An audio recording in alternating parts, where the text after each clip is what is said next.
दिग्विजय सिंह के पक्ष पर कप प्लेट का बटन दबाकर एक ताकत देकर विधानसभा में उनको भेजकर आप देने का काम करो। अभी मेरे से पूर्व प्रदीप जी कह रहे थे कि कोई आएगा कहेगा मैं आपका बेटा हूं, भाई हूं। मैं आपसे पूछना चाहता हूं, 4.5 साल से भारतीय जनता पार्टी की सरकार रही, क्या अस्पताल सुधरा? क्या बाईपास कंप्लीट हुआ? क्या सीवरेज की सुधार में व्यवस्था में सुधार आया? सिर्फ चुनाव आए तो इंटरलॉकिंग टाइलें घेर दी गई, सड़कें बनने लग गई। एक दिखावा है। जो लोग कहते थे बिजली का बिल आधा कर देंगे, उनसे पूछने का काम करो। घोषणा को करे 3 महीने हुए, किसी एक आदमी का 1 रुपए का भी बिल कम आया। बुजुर्गों, युवा साथियों, आज लड़ाई इस रण के अंदर कोई कैंडिडेट लेवल तक सीमित नहीं है। आप देखोगे शायद अमित शाह को भी यहां प्रचार करने आना पड़ जाए, ऐसी हालात बन जाएगी। मोदी जी ने अपनी पूरी टीम उतार दी। दूसरी ओर पर कांग्रेस ने अपनी पूरी टीम उतार दी, राहुल गांधी ने कैंडिडेट भी अपना उतार दिया। और मेरे ख्याल से तो हिंदुस्तान के इतिहास में पहली बार हुआ होगा कि एक सिटिंग विधायक को बलि का बकरा बनाकर दूसरी विधानसभा में भी चुनाव लड़ने भेज दिया। हमने 2 जगह चुनाव लड़ते तो देखा है, मगर सिटिंग विधायक को दूसरी जगह बाई इलेक्शन लड़ते हुए शायद जीत पहली बार देखने का काम करेगा। मगर आज आपको अपने भविष्य के लिए, अपने आने वाले कल के लिए वोट करना है।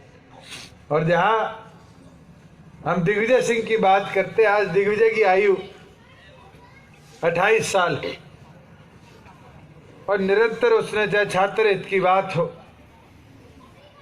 चाहे और प्रदेश के मुद्दे हो, संघर्ष भी किया है, भूख हड़ताल पर भी बैठा और छात्र संघ चुनाव बहाल कराए। आज एक उम्मीद और आस जीत को है कि हमें अगले 50 साल के लिए कोई सेवक मिला। और मैं तो एक चीज बोलता हूं, लोग कहते थे हम शहरी सीटों पे नहीं लड़ते, तो उन लोगों का भ्रम भी निकालना पड़ेगा, शहर से चुनाव लड़ना पड़ेगा।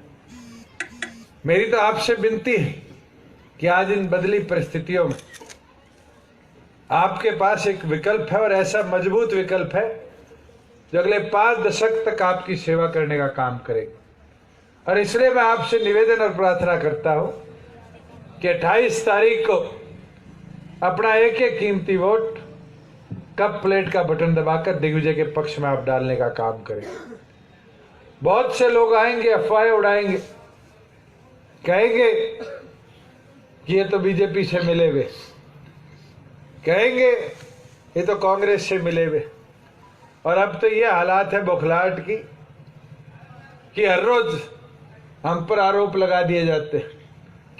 कल तो ऐसा आरोप लगा दिया गया कि हमने चौधरी देवीलाल की मूर्ति तोड़वाने का काम किया।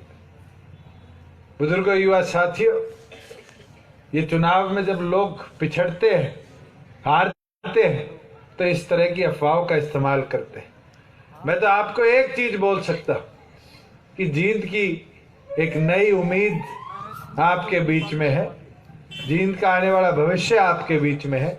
इसलिए निवेदन प्रार्थना है कि आप सब एकजुट होकर, एक मन बनाकर, 36 बिरादरी एक होकर एक अपना कीमती वोट दिग्विजय सिंह के पक्ष में डालने का काम करें।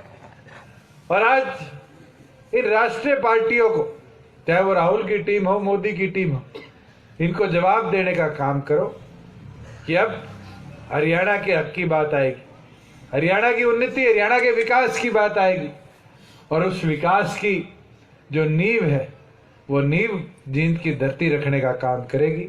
इस विधानसभा को जननायक जनता पार्टी को पूर्ण बहुमत से जिताने का काम करेगी। मेरी तो यही विनती प्रार्थना आप सबसे है कि आज हमें जींद के भविष्य की बात करनी पड़ेगी, चाहे वो कॉलोनियों के सुधार की बात हो, चाहे वो सीवरेज समस्या की बात हो, चाहे अस्पताल में डॉक्टरों की बात हो, एक्सरे मशीन, एमआरआई मशीन की बात हो, चाहे स्कूली शिक्षा के सुधार की बात हो, चाहे फ्लाईओवर और अंडरपासेस की बात हो, आज ये समझना पड़ेगा कि 4.5 साल से ऊपर का समय हो गया जींद में एक बाईपास ये बीजेपी कंप्लीट नहीं करा पाई।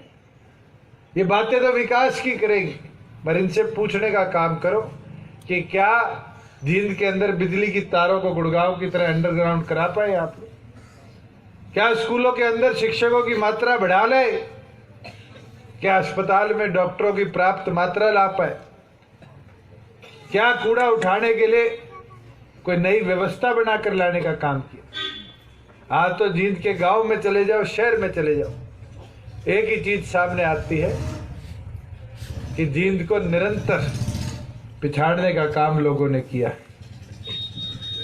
और अब आप नींव रख रहे हो आने वाले भविष्य की। आने वाले भविष्य में जेजेपी की सरकार होगी, तो मैंने तो आज से 3 साल पहले कहना शुरू कर दिया था कि हमारी राजधानी अगर कोई होगी तो हमारी राजनीतिक राजधानी जींद की पावन धरती है। मैं तो एक ही विनती आप सबसे करता हूं कि अब समय आपका है। आपने एक एक बूथ पे जाकर एक एक वोट से संपर्क साध कर एक एक व्यक्ति को अपने साथ जोड़ने का काम करना है। जैसे हम नरमे में चुगाई करते और कोई टिंडा फूटता नहीं तो उसको भी तोड़ के लाके अपनी छत पे सुखा लेते कि वो 15 दिन 20 दिन बाद काम आएगा। इस तरीके से किसी वोट को छोड़ना नहीं। कोई भी व्यक्ति हो आज आपसे जुड़ा नहीं है, आपके पास 13 दिन का समय है। हर रोज उसके घर जाओ, उससे आग्रह करो, उससे अपील करो, वोटों की अपील करो, और आप मान कर चलना 5वें 7वें दिन वो भी आपके साथ नारे लगाने का काम करेगी। मैं तो एक निवेदन करता हूं युवा साथियों से कि आपका जो जोश है उस जोश को इसी मजबूती के साथ आगे ले जाने का काम करो। मगर हमारे बुजुर्गों के अनुभव को जरूर जानो। इन लोगों ने कम से कम 5-5 6-6 चुनाव देखे हैं, लड़े। आज इनका जो अनुभव है वो कहीं ना कहीं हमें हमारे जोश को सही दिशा देने का काम करेगी। मैं एक आग्रह माताओं बहनों से भी करूंगा कि आप वोटों का आधा हिस्सा हो। 50% वोट आप लोगों के, और आप लोग अगर खड़े होकर मैदान में ताकत बनकर उतरे तो फिर ये मानकर चलना कि 2019 की इस क्रांति की पहली लौ अगर कोई लगाएगा तो उस पहली लौ के हिस्सेदार हमारी माताएं होंगी, जो इस प्रदेश में ऐसी क्रांति लाएंगी जो दिल्ली ने देखी है, जो असम ने देखी है, जो 1987 में हरियाणा प्रदेश ने देखी है। तेलुगु देशम पार्टी ने आंध्रा में लाने का काम किया था। वैसी आंधी दोबारा हम 2019 के अक्टूबर में जननायक जनता पार्टी की इस प्रदेश में लाने का काम करेंगे।